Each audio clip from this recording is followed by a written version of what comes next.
something that has the potential to harm you. So dioxin is a hazardous compound. Mercury is a hazardous compound. If dioxin or mercury poses a risk, that is very much depending the effect that it will occur, the concentration that it will have, how it will reach the organism, and so on. So it's a hazard and a risk, two different things. A hazard is something that has the potential to harm you, and a risk is the likelihood of a hazard causing harm. If you're standing on the beach and a shark is swimming in the sea, the shark is a hazard, but there's no way to be afraid of exposure. So you're safe on the beach. If you're swimming, then there is a great possibility of exposure. So there the risk is high. Hazard versus risk.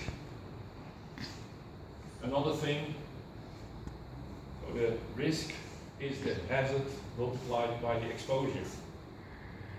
The sun is a hazard for sunburn. If you protect yourself, then you take away the exposure, so there's no risk. If you lie in the sun unprotected, there's a hazard, and there's exposure, and there's a risk. If you protect yourself, there's no risk. So those are two very, very important things to keep in mind when doing a risk assessment. And I think those two things are being the most mixed up when we are communicating about risk in general. Because then people talking about hazard and they are not talking about risk. Okay, we have detected a very, very hazardous compound.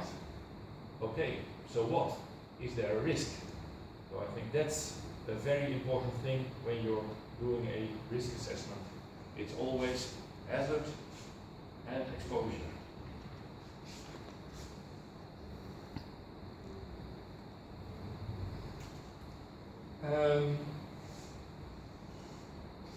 Basic concept number 2. Understand the relationship among assessment, management, decision, and policies. And maybe here it's nice to just think a little bit and talk about it. What does it mean? What is the relationship of assessment to management? Risk assessments, criteria, and standards. Anybody of you who want to say something about that? What is the difference between risk relationship between a risk assessment and a risk management? Any of you have examples? Risk assessment and risk management. Yeah, do you have a nice example or? Well, risk assessment, like what you have explained already, is trying to get the extent of toxicants, right? Carrying out the research to detect that there is likelihood of being involved in that the toxicant is present in that particular area.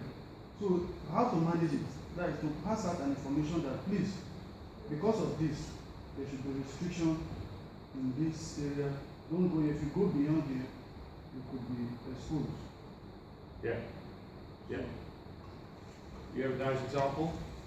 So with the risk assessment and the relationship between the risk assessment and the management, I want to give a very practical illustration, making reference to my grandma who is a diabetic patient.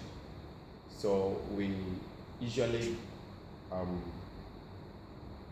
assess the level of the sugar in the body, and we are able to manage, trying to regulate the level of the sugar in the body. We don't want to go by the medicine, so you're trying to regulate